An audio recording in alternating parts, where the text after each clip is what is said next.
Olá! Sabe aquela ideia de nascer de novo? O que será que isso significa, de verdade?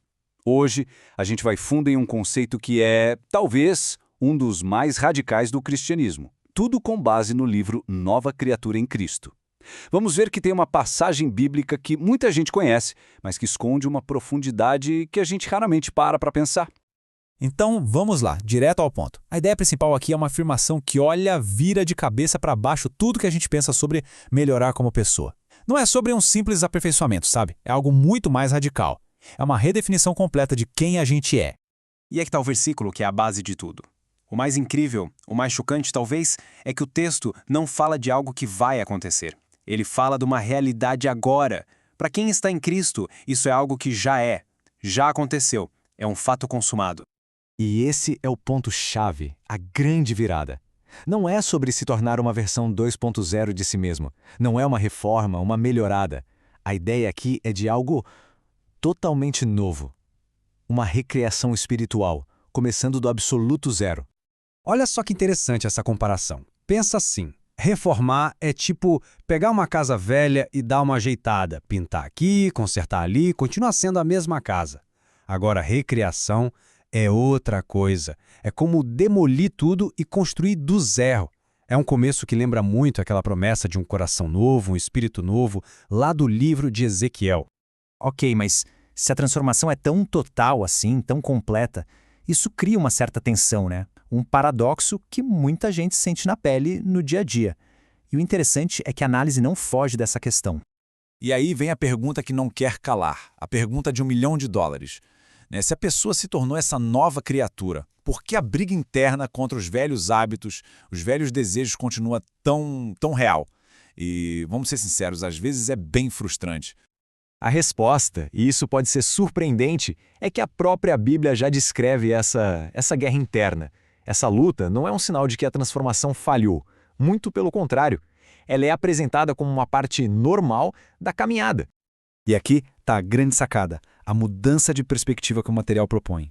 Esse conflito, essa briga, não é prova de fracasso. Na verdade, é a maior evidência de que a nova natureza existe e está ativa. É a prova de que a transformação aconteceu. É a natureza nova, divina, lutando contra os padrões antigos. Certo. Então, se essa nova natureza já está lá, como é que a gente vive isso na prática? Como ela se manifesta? Bom, a análise aponta para um campo de batalha principal, um lugar crucial, a nossa mente.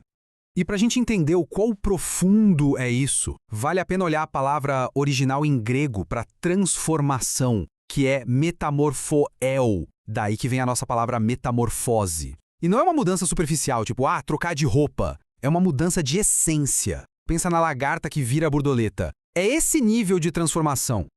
E esse outro versículo famoso nos dá a chave de como essa metamorfose acontece.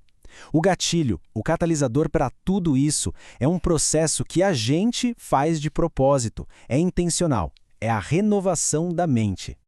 O material faz um contraste bem claro aqui. De um lado, a mente que a Bíblia chama de carnal, que é aquela focada no nosso ego, no medo, e o resultado disso é morte espiritual. Do outro lado, a mente renovada, com o foco em Deus, na verdade dele, e o resultado, vida e paz.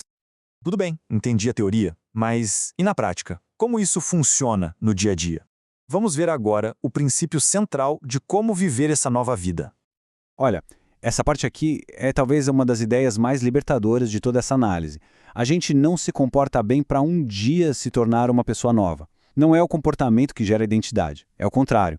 A gente vive a partir da identidade que já foi recebida de graça como um presente. E aqui fica um alerta muito importante, que é a armadilha de tentar fazer tudo na força do braço, no esforço próprio.